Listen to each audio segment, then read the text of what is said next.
धांधली करता पकड़ा गया चुनाव आयोग, ज्ञानेश कुमार की बढ़ी मुश्किलें, दर्ज होगी एफआईआर, ज्ञानेश कुमार जाएंगे जेल। आपको बता दें कि इस वक्त की बिग ब्रेकिंग निकलकर सामने आ रही है, या यूं कहें कि मोदी काल के इतिहास में ऐसा पहली बार हुआ कि चुनाव आयोग ने सरेंडर कर दिया है। और इस बार सिर्फ ज्ञानेश कुमार ने सरेंडर नहीं किया, बल्कि अपने ही 5 चुनाव के अधिकारियों पर एफआईआर दर्ज करने के आदेश पारित कर दिए हैं, जिससे तहलका मच गया है। आपको बता दें कि बंगाल चल रहे एसआईआर को लेकर पहले से ही बवाल खड़ा हुआ है। इन सबके बीच सबूत ये निकलकर सामने आया कि 5 चुनाव के अधिकारियों ने फर्जी वोटर्स को वोटर लिस्ट में जोड़ दिया है। एक तरफ सबूत निकलकर सामने आया, दूसरी तरफ चुनाव आयोग हड़बड़ा गया। फिलहाल चुनाव आयोग कितना हड़बड़ा गया है, इसका अंदाजा आप इस बात से लगा सकते हैं कि आनन फानन में 5 अधिकारियों पर एफआईआर दर्ज करके नोटिस तक जारी हो चुकी है। बंगाल की अगर एसआईआर की बात की जाए दोस्तों, तो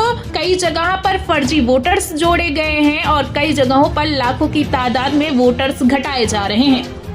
इसको लेकर टीएमसी एक तरफ जहां अदालत जाने की तैयारी पूरी कर चुकी है, वहीं दूसरी तरफ ज्ञानेश कुमार सरेंडर कर चुके हैं। मतलब बंगाल को बिहार समझना ज्ञानेश कुमार की सबसे बड़ी चूक साबित हो रही है। अगर बंगाल की बात की जाए तो बंगाल जीतना अमित शाह का सपना है। अमित शाह हर बार जब भी बंगाल जाते हैं, विधानसभा चुनाव के दौरान चुनाव प्रचार करते हैं, तो दावा तो करते हैं कि सरकार बनाएंगे और 200 से ज्यादा सीट लाएंगे, लेकिन हर बार ये दावे हवाई साबित होते हैं। आपको बता दें, अगर पिछले विधानसभा चुनाव की बात की जाए तो अमित शाह ने दावा तो 200 सीटों का किया था, लेकिन 65 सीटों पर ही सिमट गई भारतीय जनता पार्टी।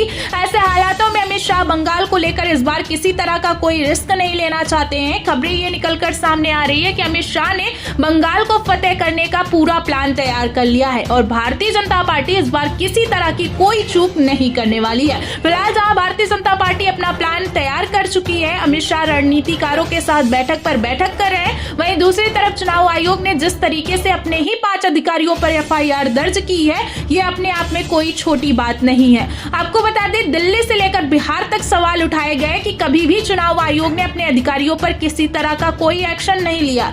एक्शन लेना तो दूर की बात है, चुनाव आयोग की तरफ से किसी तरह का कोई जवाब तक नहीं दिया गया। लेकिन बंगाल में चुनाव आयोग फंस गया है, और कितनी बुरी तरीके से फंस गया है चुनाव आयोग, इसका अंदाजा आप इस बात से लगा सकते हैं कि एसआईआर के दौरान जिन लोगों के नाम काट दिए चुनाव आयोग ने, जिन्हें मृत घोषित कर दिया, उन्हें टीएमसी सांसद अभिषेक बनर्जी ने मंच पर लाकर खड़ा कर दिया।